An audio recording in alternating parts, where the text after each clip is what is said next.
Dokter tidak mungkin lepas dari jerat hukum pidana akibat ulah yang dibuatnya sendiri.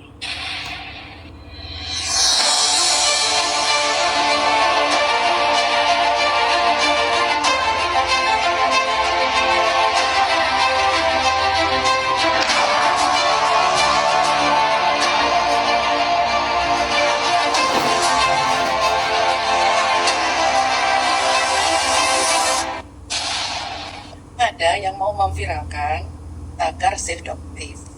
Itu loh, pengacara yang ke DPR RI Komisi 6 lalu pulangnya minta transport gitu ya. Tahu kan? Tahu lah, masa nggak tahu ya. Bagaimana mau meneriakan tagar Save Dokter kalau ulahnya sendiri yang menyebarkan ujar kebencian dan juga hoax, bahkan membuat narasi-narasi yang tidak bertanggung jawab yang cenderung menjatuhkan nama baik brand tertentu. Kenapa pabriknya HS, misalkan HS tadi? Jadi sekarang Ya, itu sudah 2 kali naik ke pengadilan. Oleh Badan POM. dengan tuduhan apa? Badan POM, pokoknya Badan POM yang mendaftar. Oke. Tapi kenapa kok gagal? Coba nanti mau tanya kenapa? Apakah ada intervensi dari pihak lain? Itu yang harus sebenarnya DPR. Ya ini DPR juga harusnya. kalau komisi peradilan ya komisi 3 lah, Nah. hukumnya ya kan. Komisi 3 pun Ya, makanya. ya. Baru-baru ini BPOM mengeluarkan statement terkait pernyataan Dokter yang diviralkan, yaitu bahwa BPOM telah melaporkan pabrik skincare ke pengadilan selama 2 kali dan ternyata gagal. Itu tidak benar. Dan juga ada pabrik skincare yang ditutup karena memproduksi merkuri, itu pun tidak benar. Tuduhan tak berdasar ini berpotensi merusak reputasi pabrik yang memenuhi regulasi BPOM. BPOM menyatakan keprihatinannya akibat informasi yang tidak benar dan tidak akurat ini disebarkan secara masif. Tidak saja berdampak kepada ketidakpercayaan masyarakat terhadap industri skincare, juga meresahkan masyarakat, memecah belahkan masyarakat, berpotensi merugikan produsen, dalam hal ini pabrik, dan juga pengusaha yang maklon, bahkan mengancam keberlangsungan lapangan kerja di bidang industri kosmetik. Ini bisa berdampak merosotnya ekonomi secara serius. Dalam hal ini BPOM mengeluarkan statement tentang komitmennya untuk melakukan pengawasan yang ketat baik terhadap produk-produk maupun informasi-informasi yang tidak akurat yang disebarkan secara tidak benar dan tidak bertanggung jawab. Informasi yang tidak akurat seperti apa yang disebarkan oleh Dokter? Kita lihat yang satu ini.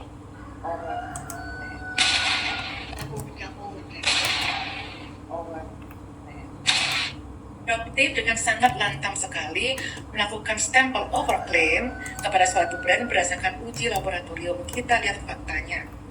Dari paketan bahan itu ada 5, apa warnanya? Yang merah ya. Agak kecewa satunya ya guys, karena mengandung SLS atau sodium lauryl sulfat, di mana SLS itu bahan yang sudah banyak ditinggalkan. SLS ataupun SLES. Kenapa? Karena dia efeknya mengikis lemak di permukaan kulit, jadi lebih mengiritasi dan juga bisa bikin kulit kita lebih kering.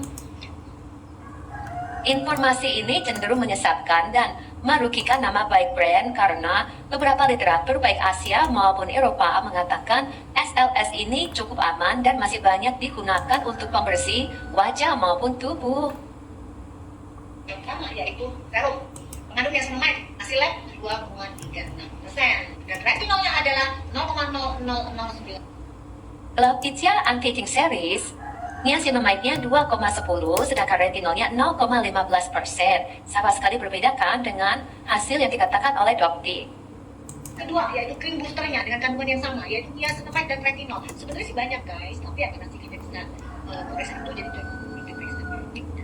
Dengarkan yang dikatakan bahwa komposisi anti-aging series dari Laetitia ini banyak, tetapi yang bisa diperiksa hanya niacinamide dan retinol saja. Padahal manfaat skincare ini tidak cuma ditentukan oleh kadar niacinamide dan retinol. Apalagi hasil laboratorium yang diuji oleh dokter-dokter ini sudah dimanipulasi. Kita lihat. Niacinamide di angka 4,82%, good job, oke? Sedangkan retinolnya di angka 0,0068.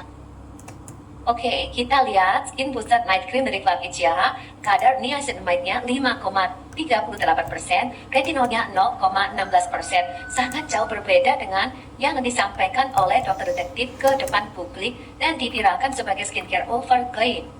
Dan hasil ini sudah dilaporkan kepada BPOM, dan BPOM sudah mengatakan bahwa ini sudah sesuai dengan aturan BPOM. Dr. Resa sebenarnya sudah melakukan uji lab sejak September 2024, tetapi Dr. Resa kan orangnya diam 1000 bahasa ya. Ini pun Dr. Janet yang memaksa meminta hasil uji laboratoriumnya. Sekarang sudah tahu kan hasil lab dari produk-produk dari Clavicia ya. Semuanya sudah sesuai dengan literatur dan juga standar-standar yang ditentukan oleh BPOM. Jadi bagaimana netizen ini ikut-ikutan menghujat seperti dokter detektif ya, padahal hasil uji laboratorium dari dokter detektif itu adalah manipulatif. Dengan 50-50 yang banyak dilakukan oleh dokter detektif ini, selain mereview, tak jarang dia mengeluarkan kata-kata tajam, cenderung nyinyir, menghujat, mengintimidasi, melakukan bullying, bahkan melakukan provokasi kepada masyarakat. Tujuannya adalah memancing amarah masyarakat. Inilah teknik fear mongering atau suatu kampanye ketakutan di mana dokter melakukan informasi yang tidak benar. Tujuannya adalah menciptakan ketakutan pada masyarakat, menciptakan kemarahan pada masyarakat, serta melakukan provokasi masyarakat. Rasa kemarahan dan ketakutan masyarakat ini digunakan dokter detektif untuk menakut-nakuti sang korban, dalam hal ini dokter Resa Gladys, sehingga dokter Resa Gladys jadi takut. Inilah memudahkan dokter detektif Persita temannya untuk mengontrol dan memanipulasi dokter Resa Gladys agar dokter Resa Gladys menuruti apapun yang dimaui oleh para sindikat. Buat owner-owner dikasih overclaim, ayo tarik barang kalian lo di distributor. Dokter ini ya barisan masyarakat, ya kan? Kalian jangan macam-macam lo dokter ILP, kan udah jelas terjadi overclaim, ada pidananya lo. Jangan rugikan masyarakat. Meskipun itu distributor seleb, distributor seleb itu Betul. yang bikin kalian kaya.